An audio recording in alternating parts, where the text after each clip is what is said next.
Mga kwento ni Thelmo.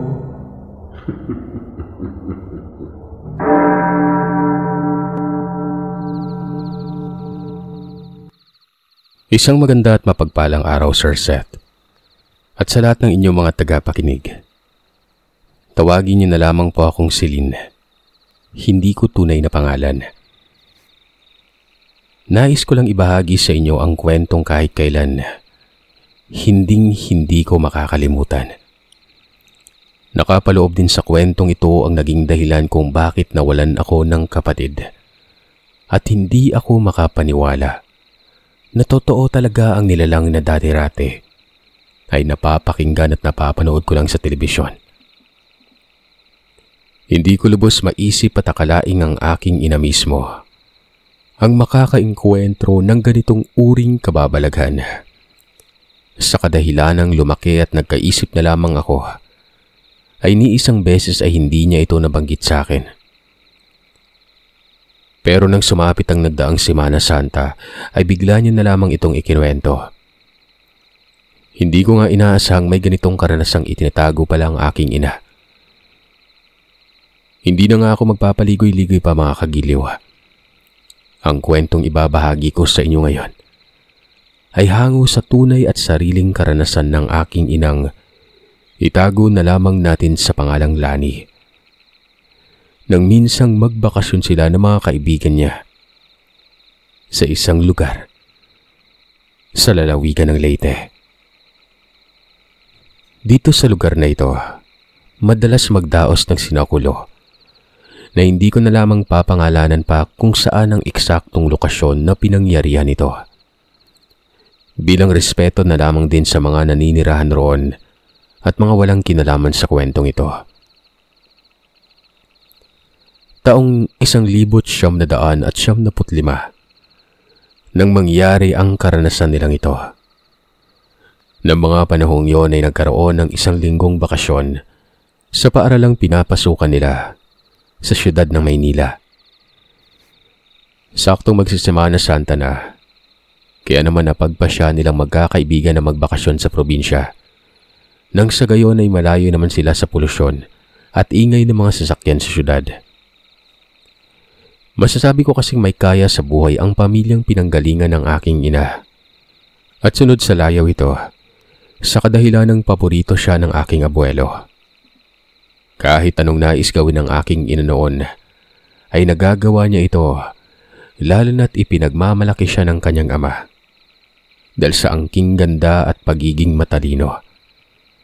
Kaya naman isang paalam niya lang sa kanyang ama. Kapag may gala siya, ay pinapayagan kaagad siya. Kahit na minsan ay tutol ang kanyang inang relihiyosa, ay wala itong nagagawa kapag ang kanilang padre de pamilya na ang nagsasalita. Dahil sa iisang paaralan lamang din naman ang pinapasukan ng aking ina at ng kanyang mga kaibigan. Tuwing may galaang nagaganap, ay sama-sama pa rin sila kahit na magkakaiba sila ng kursong kinukuha. May dagdag ko nga palang nasa kolehiyo na sila ng mga panahong yon. 4 sila magkakaibigan na tawagin na lamang natin sa pangalang si Damian, ang pinakamapera sa kanila. Sa kadahilan ng maimpluwensyang tao ang mga magulang niya sa lugar na kinatitira nila. Kaya naman hindi na nakakapagtakang laki sa layaw ito. Si Estrella na anak ng isang manggagamot na albularyo. Subalit taliwas sa pinaniniwalaan ng kanyang ama ang paniniwala ng dalaga. Lalo na't nag-aaral si Estrella sa kursong nursing at nasa syudad na sila nakatira. Si Marco na ayon kay inay ay simpleng tao lang at halos hindi makabasog pinggan sa pagiging kimi at mahiyain. Pero kahit ganon, ay sumasabay naman itong si Marco sa trip nila ni inay sa buhay. Isa ito sa pinagkakatiwalaang lubos ni inay dahil bata pa lamang sila ay magkakapitbahay na sila at kilalang kilala na ng mga magulang ni inay ang binata. Habang si Inay Lani naman ay kilala sa pagiging scholar sa eskwelahang pinapasukan nila dahil sa taglay niyang talino. Pero hindi naman sa paninirang puri, Sir Seth. Kahit gaano katalino ang aking ina, ay kilala din ito sa pagkakaroon ng magaspang na pag-uugali. Mataray at palaban na madalas ay wala na sa lugar. Sekundarya pa lamang ay naging magkakaibigan na silang apat maliban kay Marco. Na bata pa lamang ay sanggang dikit na ni inay at hindi niya ipagkakailang may lihim siyang pagtingin sa lalaki. Pero dahil kimi at mayayain si Marco, kakibat na rin ito ang pagiging torpe, kaya't nananatiling lihim na lamang ang pagtingin ni inay sa lalaki. Kapag nga may lugar silang mapagtripan na puntahan, ay hindi nila ito pinapalampas lalo na kapag bago sa kanilang mga matang tanawin. Kapag may pagkakataon ay pinapasyalan nila ito. Sa tuwing hindi naman natutuloy ang lakad nila, ay bakas na bakas sa mga mukha ang panghihinayang at minsan ay nagkakasisihan pa.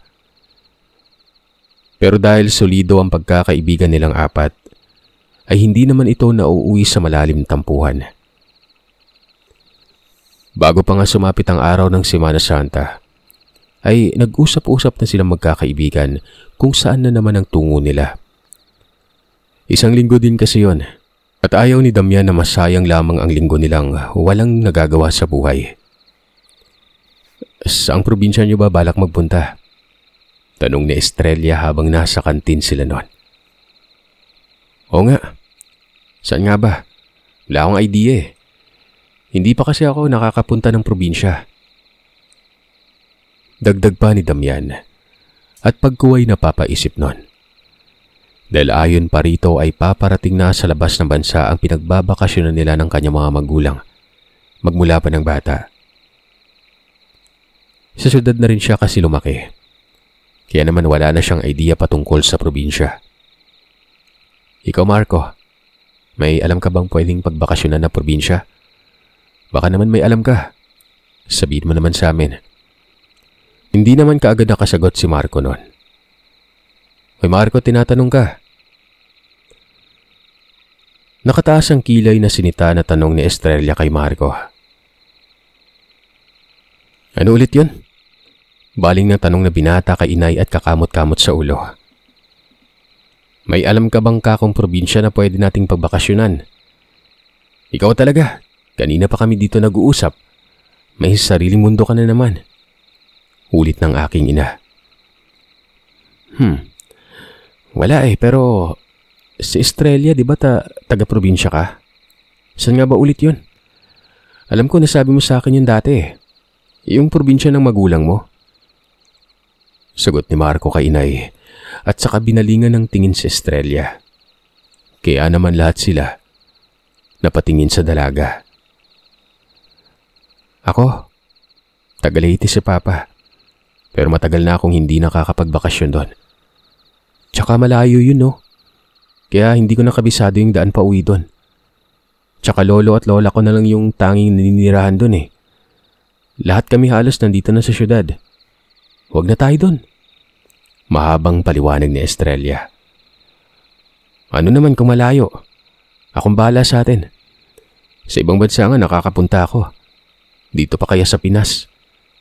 Maagap na wika ni Damian ng may pagyayabang. Sa Leyte? Balita ko marami din yung magagandang tanawin doon ah.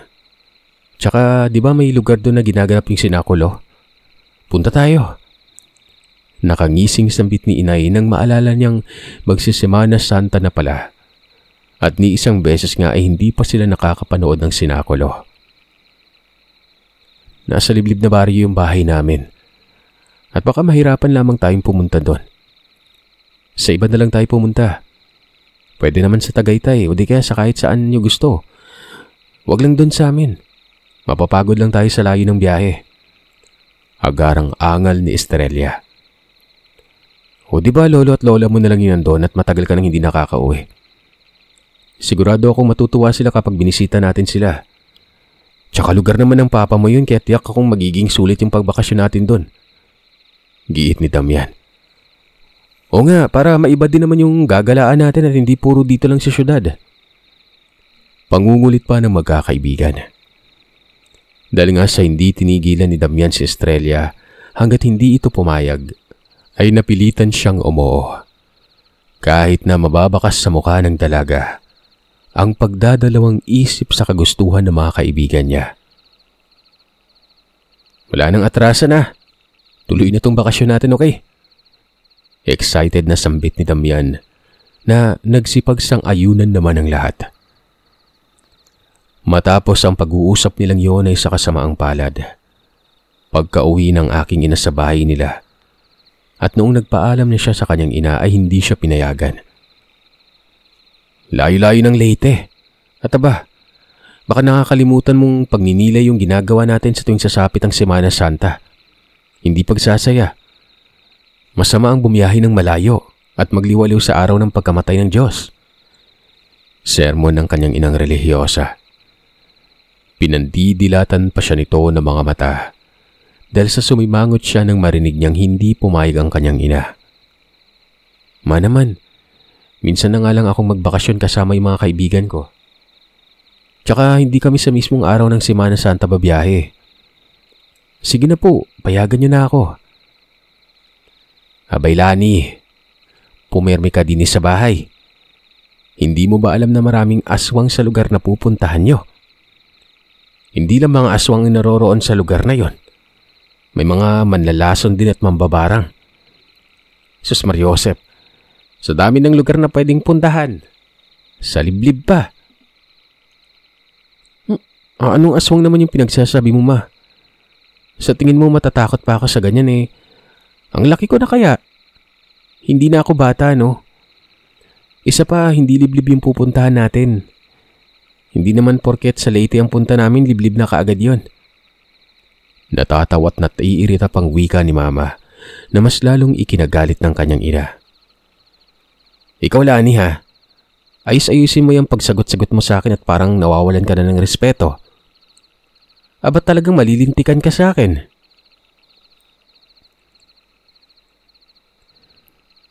Humingi ng pasensya si inay nun. Napabuntong hininga na lamang ang aking ina at hindi na nakipagtalo pa nang hindi talaga siya payagan ng kanyang ina. Kaya naman naisip niya na lamang na wag nang tumuloy dahil nakagawian na rin ng kanilang pamilya ang magsama-sama sa loob ng bahay kapag mahal na araw. Kinabukasan, pagpasok niya sa paaralan ay agad niya na ding sinabi sa mga kaibigan niya na hindi siya makakasama dahil nga hindi siya pinayagan nun. Nawalan na rin siya ng gana dahil alam niyang hindi niya mapipilit ang kanyang ina kapag wala ang kanyang ama. Paano yan? Hindi tuloy ang lakad natin kasi hindi pwedeng hindi tayo kompleto eh. Nakabusangot na wika ni Damian habang kumakain at nakatambay sila sa kantin.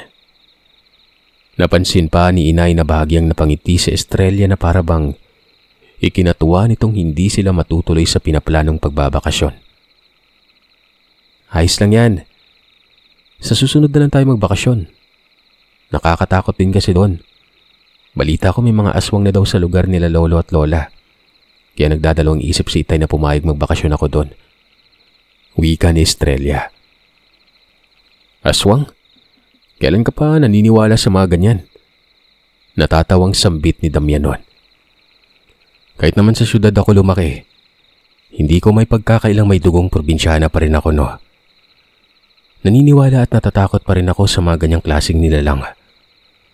Naka-ismid na saad ni Estrella. Nagasara na nga ang dalawa at nagkatakutan pa. Pabuntong hininga na lamang si inay sa inastahan ng mga kaibigan.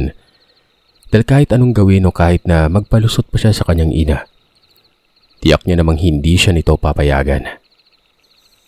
Baka ang labas niyan, mapapagalitan lamang lalo siya. O teka, saan ka na pupunta? Tanong ni Damian sa aking ina. Diyan lang, maglalakad-lakad lang. Iinis pa rin kasi talaga ako. Kung kailan nakaplano ng lahat, saka naman ako hindi pinayagan ni Mama. Busangot niya tugon kay Damian. Malagkit na tiningnan ni Damian ang aking ina at sa malambing na boses ay nagwika ito ng samahan na kita maglakad-lakad para naman may aalalay sa'yo. O sasalo kapag natalisod ka sa daan. Alam mo na, lampa ka pa naman. Siraulo ka talaga, Damian. Kita mo nang wala ako sa hulog makikipagkwentuhan. Sasamahan mo pa ako at talagang nagbibiro ka pa. Kung tadyakan kaya kita dyan. Mataray na tugon ng aking ina. Ito naman, napakamainitin ng ulo. Sige na, pumayag ka na, sasamahan na kita. Pagpapakyut na pakiusap ni Damian sa aking ina at tumayo na rin ito't sumunod sa kanya. Kinahapunan, nakauwi si inay sa bahay. Narinig niya ang boses ng mga kaibigan niya. Tumatawa pa ang mga ito habang naririnig niya rin ang boses ng kanyang ama. Kunot noong nagmadali pumasok si inay sa loob at hinanap agad kung saan banda nagmula ang mga boses na naririnig niya noon. Pagkarating niya sa kusina, naroroon nga ang mga kaibigan niya. Masayang nakikipag-usap ang mga ito sa kanyang ama na mukhang kakarating lamang din galing trabaho. Oh, andyan ka na pala anak. Halika at saluhan mong magmerienda itong mga kaibigan mo. Pag-aaya ng kanyang ama nang makita siya nitong paparating at bumaling ito sa mga kaibigan niya. Kaya naman nang magkatinginan sa kanya ang tatlo, ay pinanlakihan niya ang mga ito ng mata. Tanda na nagtatanong at nagtataka siya kung ano ang ginagawa ng mga yon sa bahay nila. Bakit hindi nila sinabi sa kanyang pupunta pala sila sa bahay niya? Hindi sana'y nagsabay na lamang sila noon. Pinagpaalam ka na namin. Kanina kasi ang lungkot na mukha mo nung sabihin mo sa aming hindi ka matutuloy eh. Wika ni Estrella. Napakunot noo ang aking ina at akmang magsasalita pa sana pero bigla siyang pinigilan ni Damian. Oh, huwag ka nang umangal pa. Pumayag naman na si Tito eh. Di ba Tito?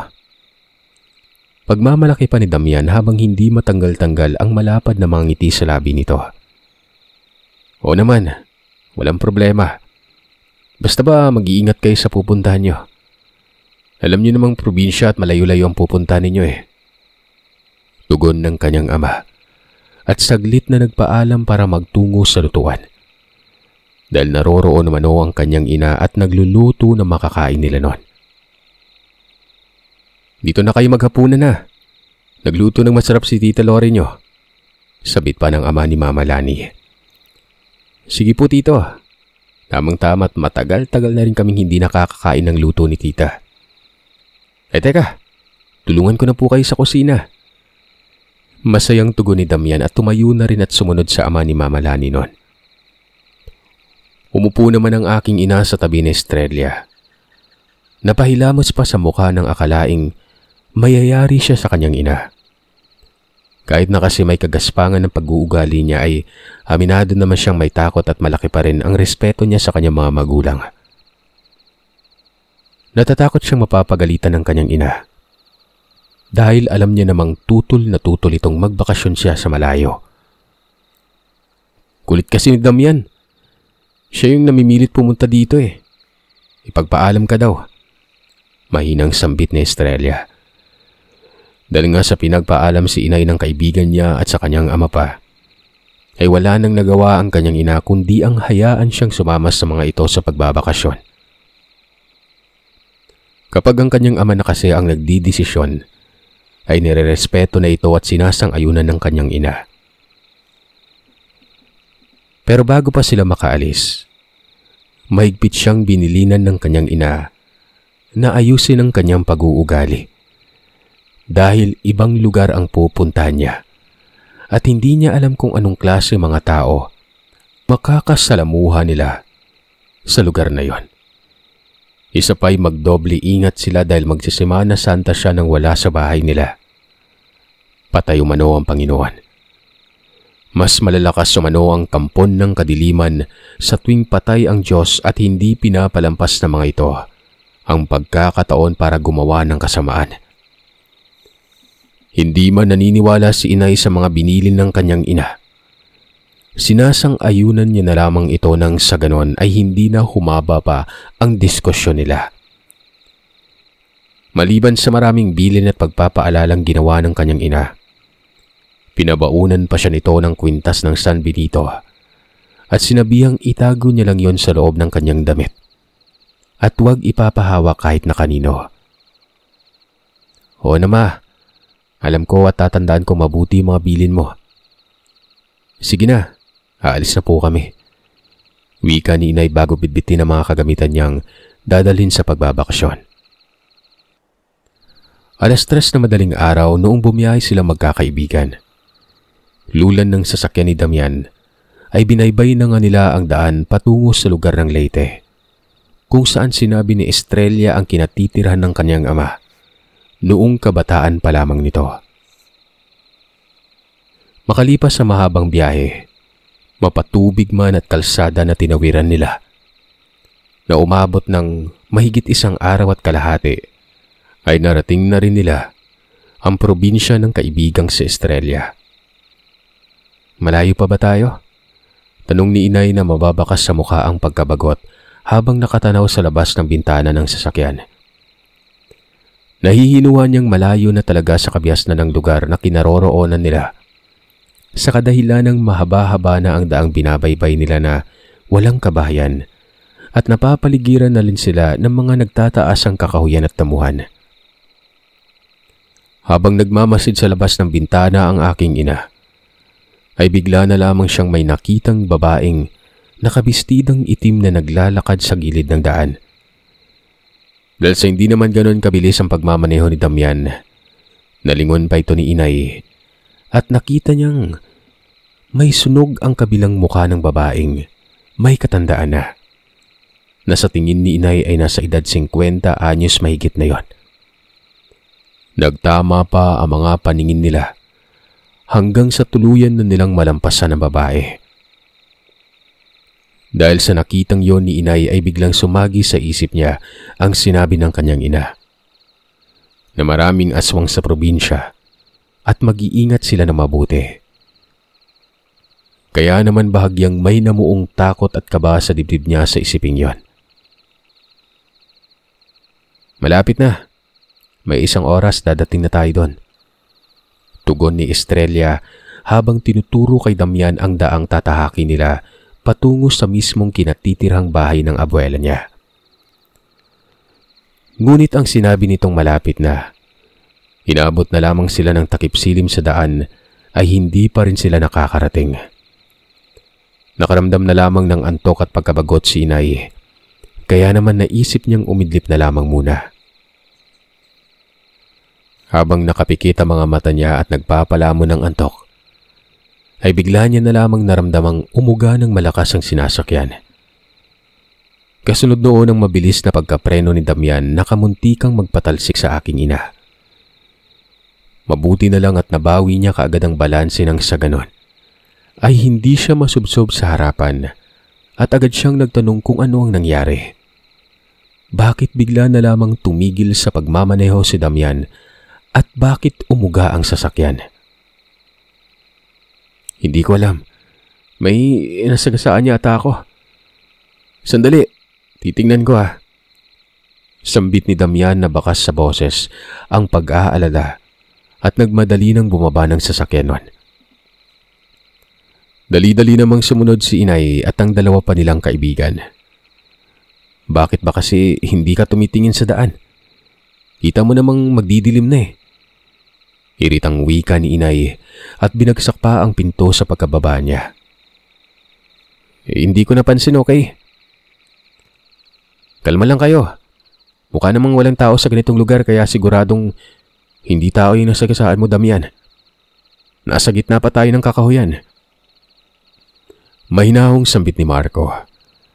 Tinulungan nito si Damian na tingnan kung may nasagasaan ba talaga ang kaibigan. Napabuntong hininga na lamang si inay habang papalapit sa dalawa dahil naiinis na siya nun. Idagdag pang pagod na siya at nananakit ng puwet niya sa napakahabang biyahe. Halos sakupin na rin ng dilim ang buong paligid at hindi pa sila nakakarating sa paroroonan nila.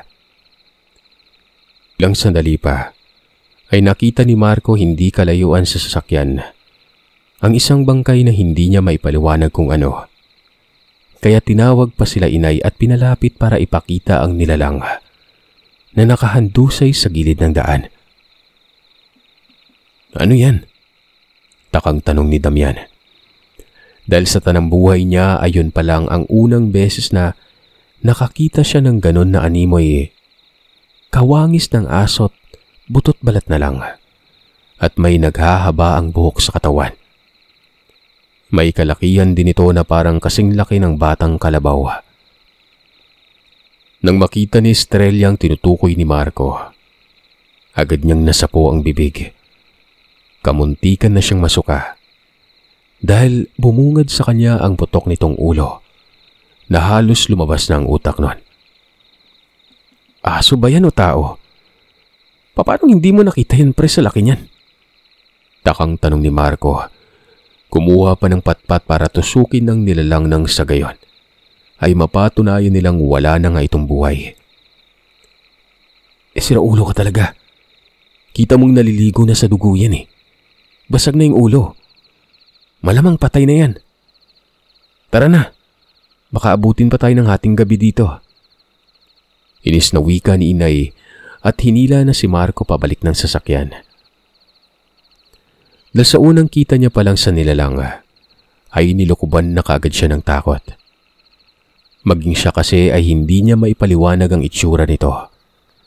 Nakakatakot talaga yon. Na ayon kay inay ay parang pinaghalong mukha ng aso at katawan ng unggoy. Sandali, baka nagmamay-ari sa aso o ano man yun ha. Baka may nakakita sa atin na nasagasaan yun. Mayayari pa tayo niyan. Nag-aalalang wika ni Estrella. Wala namang tao sa paligid eh.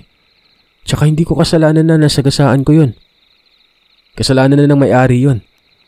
Hinayaan niya yung alaga niyang pag-alagala ng ganitong oras. Paghuhugas kamay ni Damian at mabilis nang pumasok sa loob ng sasakyan. Si Inay Lani ang huling nakabalik sa loob ng sasakyan nun. Bago pa man kasi siya makapasok, nakarinig siya ng kaluskos sa paligid na para bang may hayop na tumatakbo sa kung saan. Kaya naman saglit siyang nagpalinga-linga sa paligid para tingnan kung may tao bang nakakita sa kanila. O wala nun. Halika na Lani, tawag ni Estrella na nagbigay ng bagyang gulat kay inay. Dagli-dagli nang ang sumakay si Inay Lani at pinaandar na ulit ni Damian ang sasakyan. Habang papalayo na sila, ay muli pang sinipat ng tingin ni inay ang bangkay ng nilalang na nasagasaan nila noon, na mas lalong nagpalakas ng takot at kabang nararamdaman niya.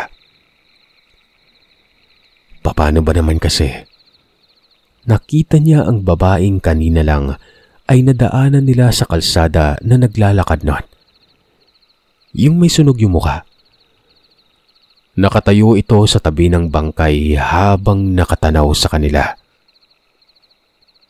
Kahit na hindi makita ng maayos ni inay ang mukha nito, tiyak niyang matalim at nililisik ang pagkakatitig ng babae na yon. Namutawi ang katahimikan sa loob ng sasakyan at ni isa sa kanila ay walang may balak magsalita. Tila ba nagpapakiramdaman sila sa isa't isa. Maging si inay na gustong-gustong sabihin sa mga kaibigan ng nakita niya, ay mas pinili niya munang itikom ang bibig nun.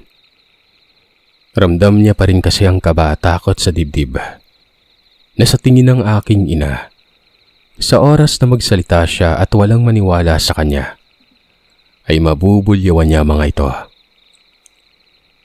Sa palagay rin ni inay kasi ay siya lang ang nakakita sa babaeng nakatayo sa tabi ng bangkay ng nilalang. Makalipas sa mahigit kalaating oras ay sa wakas, nakarating na rin sila sa isang purok. Doon pa lamang nagsalita si Estrella at sinabing itabi na lamang ni Damian ang sasakyan dahil malapit na sila sa bahay ng kanyang lolo at lola. Lalakarin na lamang umano nila papasok dahil hindi kayang ipasok ang sasakyan dahil makitid lamang ang daan patungo sa bahay ng kanyang lola. Wala namang sabi-sabing sinunod ni Damian si Estrella. Nandito na tayo. Sa unahan lang yung bahay nila lola. Wika ni Estrella at nagpatiuna na itong bumaba ng sasakyan. Sumunod naman si Damian kaya nagsibaba na rin si Inay at Marco. Matapos nila makuha ang mga kagamitan sa likurang bahagi ng sasakyan na yon, ay nagpatiuna ng maglakad si Estrella. Nakasunod naman si Inay at dalawa pa nilang kaibigang lalaki. Bit-bit ang mga bag nilang naglalaman ng pang-ilang araw na bisan. Bilisan nyo nang maglakad at masakit ng balakang ko. Reklamong wika ng aking ina sa mga kaibigan.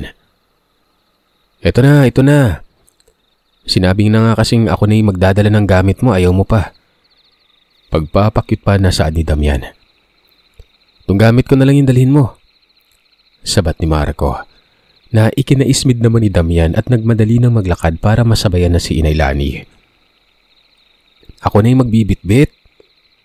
Pangungulit ni Damian at hindi na pinasagot ang aking ina.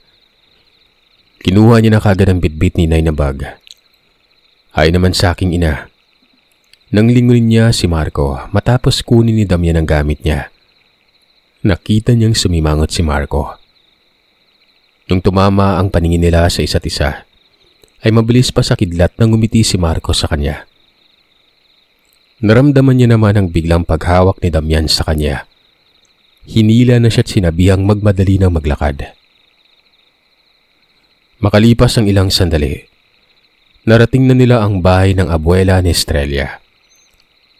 Magiliw at maayos naman ang pagtanggap sa kanila ng lolo at lola ni Estrella na nagpakilalang Nanay Lorna at Tatang Julio. Dahil ginabi na silang nakarating, matapos nilang makapaghapunan ay pinagpahinga na agad sila ni Nanay Lorna. Ipinagpabukas na lamang nila ang pagkikwentuhan at kamustahan. Batid kasi ng dalawang matanda na pagod na sila Inay sa biyahe. Magkasama si Inay at si Estrella sa iisang silid, habang si Marco at Damian naman ay nasa katabing silid lang nila. Nang gabing yon, kahit na pagod na ang katawan ni Inay at gustong-gusto nang magpahinga, ay hindi niya magawa-gawang makatulog. Nakapikit lang ang mga mata niya, pero gising na gising pa rin ang kanyang diwa. Nagpabaling-baling na lamang siya sa higaan, ay ganun pa rin talaga. Hindi pa rin siya makatulog. Hanggang sa hindi na nga siya nakatiis pa, ginising na niya ang katabing si Estrella, na nasa kasarapan na sa pagtulog ang dalaga at humihilik pa ito ng mga sandaling yon. Ano ba yon? Ungot na tanong ni Estrella at nagtaklukbong pa ng kumot. Gising, dali na. May sasabihin ako. Ani ni Inay at niyugyug pa ang balikat ng katabi. Nakita mo ba yung nasagasaan natin kanina? Sigurado ka bang hayop lang yon? Tanong ni Inay. Tanging pag-ungot lang ang sinagot ng dalaga sa kanya at tuluyan na lamang nagpalamon sa antok nun. Napabuntong hininga na nga lang si Inay. Hindi talaga mapakali ang kanyang isipan at malakas ang kutob niyang hindi normal na hayop ang nasagasaan ni Damian. Kaya naman napagpasyahan ng aking ina na balikan muli ang bangkay para kumpirmahin kung hayop pa talaga yon. Pagkalabas ni Inay ng silid nila ni Estrella, sakto ang paglabas ng silid ni Marco. Nagkatinginan pa sila at parehong nagtataka. Oh, bakit gising ka pa? Tanong ni Marco. Hindi na nagdahilan pa ang aking ina at sinabi kay Marco ang agam-agam na bumabagabag sa kanyang isipan. Gusto mong punta na ulit yung bangkay? Kunot noon na tanong ulit ni Marco. Saglit lang. Gusto ko lang makasiguradong hindi tao yung nasagasaan natin. Samahan mo naman ako. Balikan natin. Paano naman pumasok sa isip mo na tao yon? Basta, sasamahan mo ba ako? Hindi. 10 oras na ng gabi. Hindi ba pwedeng ipagpabukas na lang natin yan? Pag-aalangan ng binata. Hindi na sinagot pa ni Inay si Marco. Mabilis niya na lang kinuha sa bag ni Damian ang susi ng sasakyan nito. Matapos niya makuha ang susi ay mabilis na rin siyang lumabas ng bahay. Wala namang ibang nagawa si Marco kundi ang sumunod na lamang kay inay. Sila nalang dalawa ang tanging gising sa buong kabahayan. At maske sa paglabas nila, ay namutawi ang katahimikan sa paligid. Tanging ingay ng mga kuliglig at palaka lamang ang naririnig ni inay habang naglalakad siya patungo sa kinapaparadahan ng sasakyan. Habang lulan na sila ng sasakyan at binabaybay na ang daan pabalik kung saan nakasagasa si Damian, doon pa lang din sinabi ni inay sa kaibigan ang tungkol sa babaeng nakita niya kanina sa daan. Laking pagtataka pa ni Marco dahil wala naman siyang nakitang babae. At gaya ni inay, ay muli niyang nilingon ng bangkay bago pa man sila makalayo. Sigurado ka ba talagang may nakita kang babae? Paniniguradong tanong ni Marco sa aking ina. Sinimangutan naman siya ni inay dahil pakiwari ng aking ina nun ay hindi ito naniniwala sa kanya. Sa bilis ng pagmamaneho ni inay, mabilis silang nakarating sa lugar ng pinangyarihan. Dahil sa madilim na at anong oras na, ni isang sasakyan nga ay wala silang nakasalubong sa daan nun. Tanging katahimikan lamang talaga ang bumabalot sa buong kapaligiran. Kaya naman nagpasya si Marco na hindi na sila bababa pa ng sasakyan. Iniisip din kasi ng binata na baka may mga mabangis at ligaw na hayop sa paligid at bigla na lamang silang dambahan nun. Pero sa katigasan ng ulo ni inay ay hindi niya sinunod ang sinabi ng kaibigan. Itinabi niya ang sasakyan at mabilis na siyang bumaba.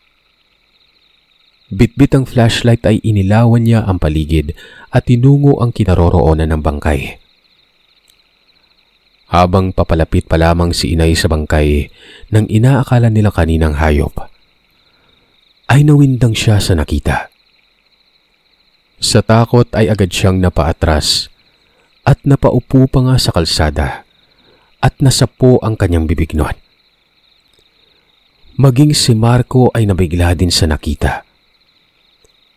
Sa maniwala man kayo o sa hindi, ang inakala nilang hayop na nasagasaan ni Damian, naging isang batang babae yon.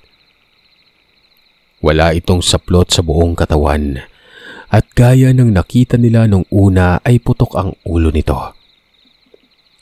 Sigurado si inay na wala ng buhay ang bata. Anong gagawin natin, Marco? Tulungan mo ako. Anong gagawin natin? Natatarantang sambit ni inay. Lalapitan na sana ang bangkay nang bigla siyang pinigilan ni Marco at hinila pabalik ng sasakyan. Huminahon ka. Baka naman namamalikmatalan tayo. Pagpapahinahon ni Marco kay inay dahil nanginginig na sa takot si inay at wala nang mapagsidlan ang takot na nararamdaman niya. Saglit pang binalikan ni Marco ang bangkay para makatiyak pero nakailang balik na siya dahil sa pagkataranta. Katawan pa rin ng bata talaga ang nakikita niya noon. Hindi yun nagbabago. Napahilamos na lamang siya sa mukha, nasabunutan ng buhok. Dahil maging siya man ay hindi alam kung ano ang gagawin nila. Pagkabalik niya sa sasakyan kung nasaan si inay, ay nakita nitong namumutla na si inay sa takot. Kaya naman si Marco na ang nagmaneho pabalik sa bahay ng abuela ni Estrella. Walang nakakita sa atin.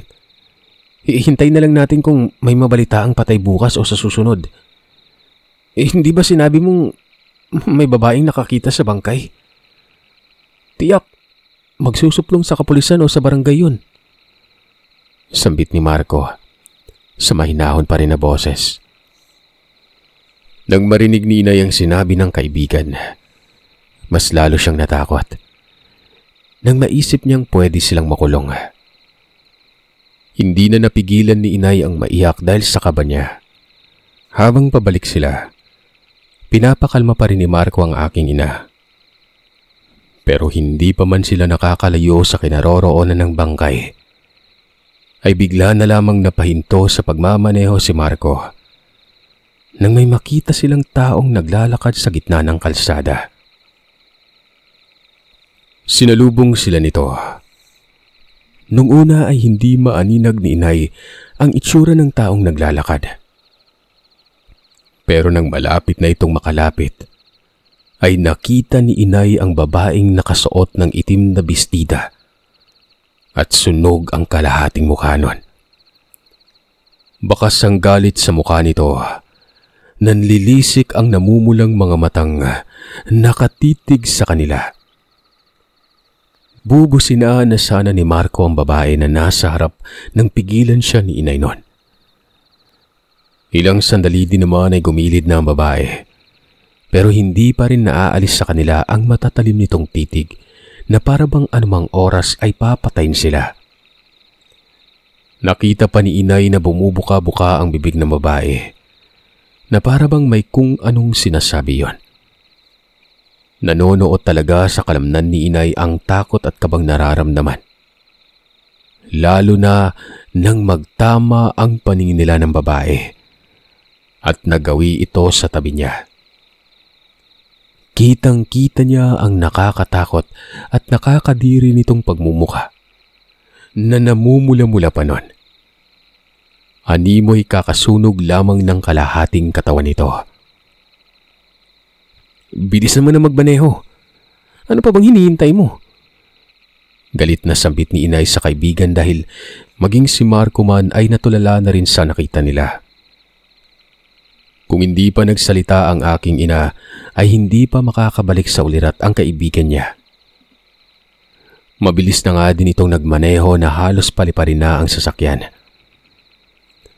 Nang makabalik na sila sa bahay ng lola at lolo ni Estrella, ay nadatnan nilang nakatayo si Tatang Julio sa pinto na parabang inaabangan sila nun. Nagkatinginan pa si Inay at Marco na makita nilang matanda.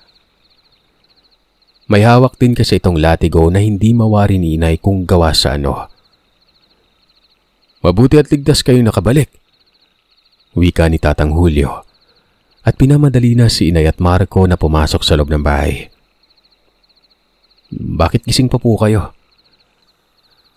May bumisita kasi kanina lang at nagtatangkang pumasok dito. Kayo, saan naman kayo galing at this oras na ng gabi ay nasa labas pa kayo? Bisita ho? May bumibisita ho ng ganitong oras dito? Abay oo. Marami ang bumibisita dito. Madalas mga naliligaw na mga aswang. Minsan mga nilalang na hindi natin nakikita. Kaya mahigpit na pinagbabawal ang paglabas sa gabi ng mga tao dito. Mabuti at buhay pa kayo nakabalik. Natatawang tugon ni Tatang Julio. Matapos yung sabihin ng matanda ay sinabi na nitong magpapahinga na sila at huwag na mag-isip ng kung ano-ano. Kinabukasan, tinanghalin ng gising si Inay dahil umaga na siya nakatulog kakaisip sa nakita at nagawa nila. Pinilit niya namang iwaglit sa isipan niya ang nangyari at agam-agam niya. Sa kadahilan ng pagliliwaliw ang pinuntan nila doon at ayaw niyang masira ang pagbabakasyon nila. Pero kahit anong pilit ang gawin niya ay hindi mawala-wala sa isipan niya ang itsura ng batang nasagasaan nila at ang babaeng sunog ang kalahating mukha. Ng mga sumunod na araw, hinintay ni Inay at Marco kung may balitang kakalat sa lugar ng lolo at lola ni Estrella na may nasagasaang tao o nadisgrasya man lamang. Inaasahan na kasi nilang masasagap nila ito kung may nakakita man sa nasagasaan nila. Pero sumapit na lamang ang Huwebes Santo. Wala pa rin. Kaya naman bahagyang nakahiga ng maluwag si Inay at mga kaibigan niya nun. Sinabi ko na sa'yo na mamalikmata ka lang eh, sambit ni Estrella habang kumakain sila sa balkonahe at nagpapahangin. Pero sigurado ako, hindi naman ako gagawa ng kwento kung hindi ko talaga nakita yun eh, giit ni Inay. 2 araw nang nakalipas. Imposibleng walang makakaamoy doon kung bangkay talaga ng tao yung nakita mo. Tiyak ibabalita yan dito. Masyado mong pinagtutuunan ng pansin ng mga walang kwentang bagay. Sira na yung bakasyon natin. Naiinis na wika ni Damian kay inay. Huwag ka naman ganyan pre. Nag-aalala lang yung tao sa kalagayan natin. Huwag na tayo magsisihan. Ani ni Marco. Tama na nga yan. Maligo na lang tayo sa ilog. Huwebes Santo na at bawal maligo bukas, kaya ngayon na tayo maligo. May malapit na ilog dito. Pag-aaya ni Estrella nun. Agad nang nagpaalam si Estrella sa lolo at lola niyang maliligo sila sa ilog. Pumayag naman ang mga ito dahil hindi naman ganon kalayo ang nasabing ilog at marami din ang naliligo doon. Pero dahil relihiyoso ang mga taong nakatira sa lugar, nang makarating sila inay sa ilog ay sila lamang ang tao ron. Nang sumapit ang katanghalian ay naliligo na nga silang magkakaibigan sa ilog. Saglit na nawaglit sa isipan ni inay ang nangyari sa kanila at talagang nag-enjoy siya sa pagligo nun. Maganda kasi ang paligid ng ilog. Malinis at malinaw ang tubig na animoy. Nasa hot spring sila dahil mainit-init ang tubig. Ipinaghanda pa sila ng masarap na makakain ni Nanay Lorna. Habang abala sa pagbabad si inay sa tubig, bigla na lamang may umagaw ng pansin niya sa hindi kalayuan. May nakita siyang babaeng nakasuot ng bestidang kulay itim. Sunog ang kalahating mukha. Nakatanaw lamang ito sa kanila at halatang pinapanood ang bawat kilos nila noon. Nang sasabihin na sana ni inay sa mga kaibigan niya ang nakita, bigla na lang nawala ang babae sa kinatatayuan nito. Kaya naman inakala niyang namamalikmata na naman siya noon. Hindi niya na yon pinagtuunan pa ng pansin. Pinagpatuloy na lamang ang pagligo. Pero sa bawat kilos at galaw ng aking ina, ay ramdam na ramdam niyang may mga matang nakatingin sa kanya. Hindi na nga nila namalayan ang oras at magdidilim na ng umahon sila noon. Habang nagliligpit na sila ng mga kagamitan, ay bigla na lamang silang nakarinig ng may hinang pag-angil sa paligid. May kasukalan din ang kinaroroonan ng ilog kaya naman hindi nila agad nakita kung saan nagsisimula ang angil na naririnig nila. Kasunod noon ay may hinang paghuni ng wakwak na tila ba bumubulong na lamang ito sa kanila noon. Nagmadali na nga sila sa pagkuha at bitbit ng mga gamit nila. Pero nang papaalis na sila, ay bigla na lang bumulaga sa harapan nila ang babaeng sunog ang kalahating mukha. Kitang-kita ni inay na tinubuan ng mahahaba at makakapal na buhok sa katawan ang babae na yon. Ang sunog nitong mukha ay mas lalo pang pumangit at lumala ng umanga ito at halos umabot na sa tenga ang laki at pagkakabuka ng bibig nun. Nagsilabasan ng matutulis nitong mga ngipin at walang humpay sa pagtulo ang malapot nitong laway. Walang ano-ano'y sinunggaban ng babae si Damian na tulalang nakatitig rito. Saglit na nagpambuno at nagpagulong-gulong ang dalawa sa damuhan hanggang sa nakita ni inay na biglang sinakmal ng babae ang kaibigan niya. Kitang-kita niyang bumaon kaagad ang mga ngipin ng babae na yon sa mismong pisngi ni Damian. Mabuti na lang at mabilis na iniwaksi ni Marco ang babaeng nakadagan sa binata, kaya hindi masyadong napuruhan si Damian. At ito naman ang nakipagbunusan nilalang na yon. Ramdam na ramdam nila inay ang galit ng nilalang. Hindi naman magkamayaw sa pagsisigaw at paghingi ng tulong si Estrella. Habang si inay ay hindi na alam ang gagawin, nakatitig na lang sa babaeng tiyak niyang yun na ang tinutukoy ng kanyang ina na isang aswang. Kahit naduguan si Damian ay pilit pa rin itong nakikipagbunusan nilalang na yon. Pinagtulungan nilang magkaibigan na dumugin ang nilalang. Pero sa liksi at lakas ng nilalang ay hindi nila ito magawang saktan ni hawakan man lang.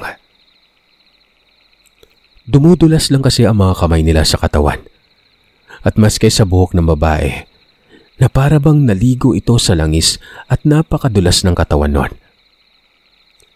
Nang mapuruhan na ng nilalang si Damian at Marco, puno na ng sugat ang dalawa na yon. Si Inay naman ang binalingan ng babae. Nakita pa ni Inay na bahagyang ngumisi ang nilalang habang tumutulo sa bibig nito ang malalapot na dugong galing sa dalawa niyang kaibigan. "Takbo na, Lani! Halika na! Takbo na!" sigaw ni Estrella. Pero dahil sa takot ay hindi na nakagalaw pa si Inay. Kahit nahilahin siya ng kaibigan ay tila ba nakapako na mga paa niya sa kinatatayuan. Tanging impit na pag-iyak na lamang ang nagawa ni Inay dahil sa takot at nararamdaman pa nga niyang may mainit na dumadaloy sa hita niya.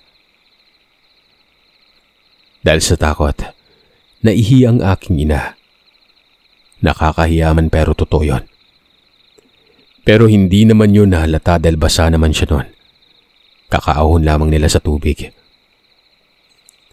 Wala nang ibang nagawa si Estrella, kundi ang iwan ng Inay.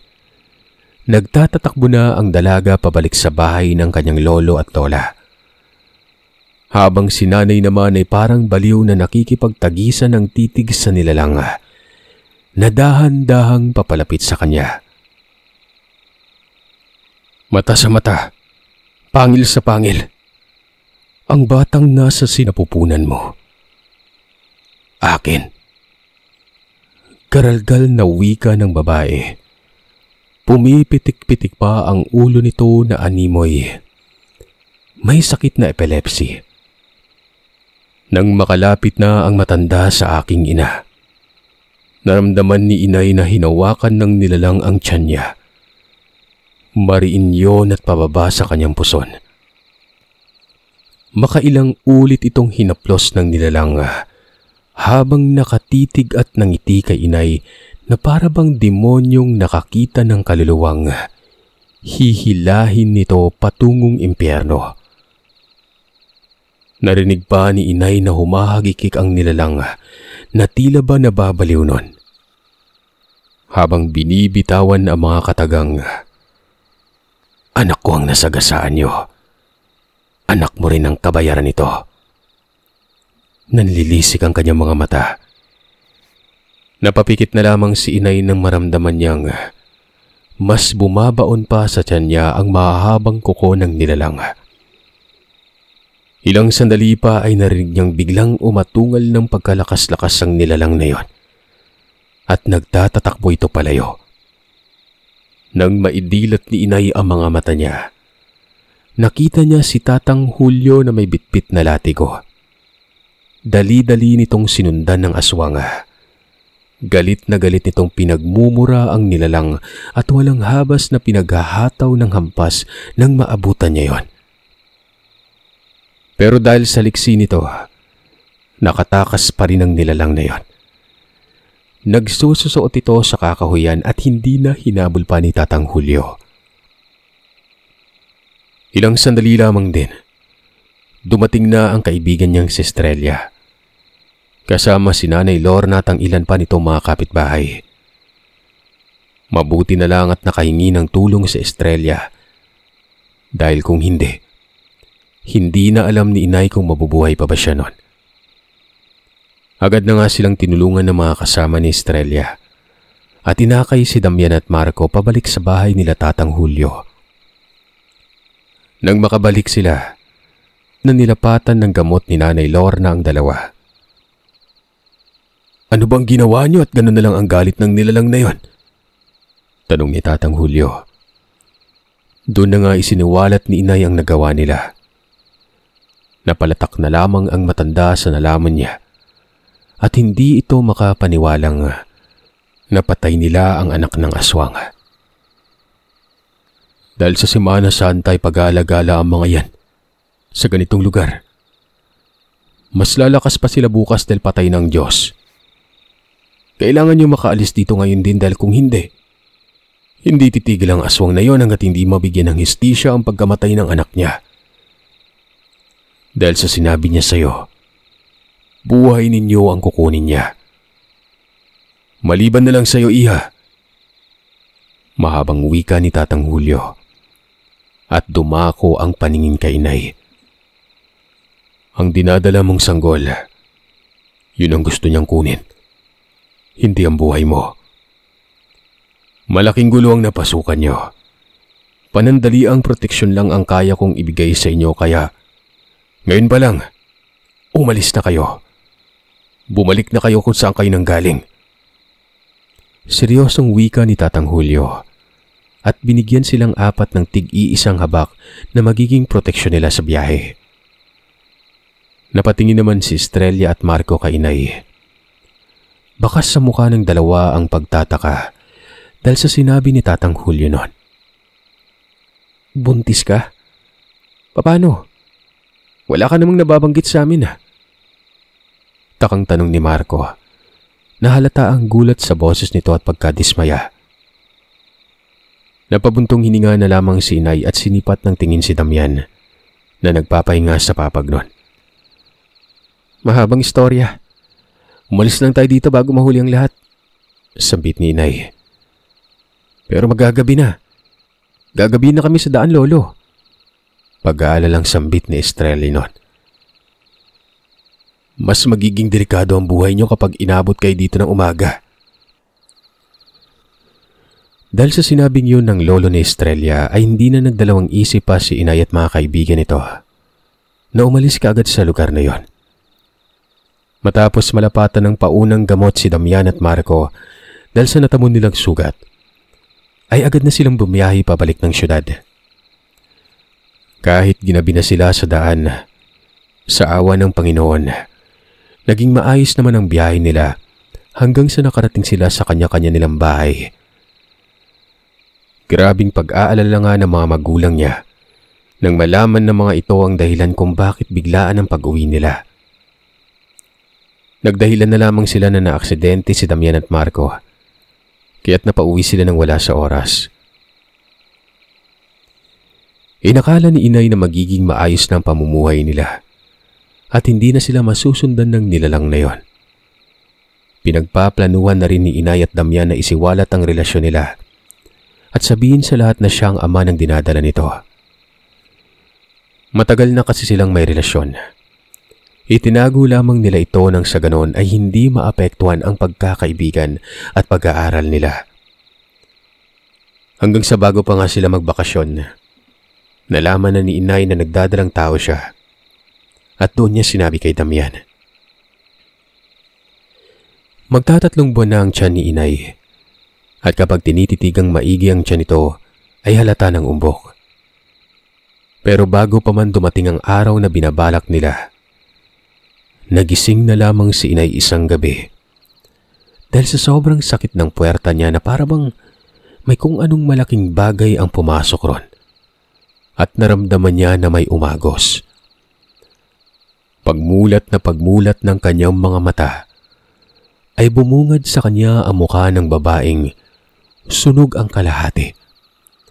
Hawak-hawak ng duguang kamay nito ang isang lamang may kalakihan. Dagli-dagling napasigaw si Inay sa takot, lalo na nang ipakita mismo ng babae sa kanya kung paano nito sinubo ng buo ang hawak na laman at tumutulo pa ang dugo. Halos mag-hysterical si Inay dahil sa nakita niya habang ang babae naman ay walang humpay sa paghagikik ng nakakakilabot na akala mo'y impaktang nagwagi sa labanan.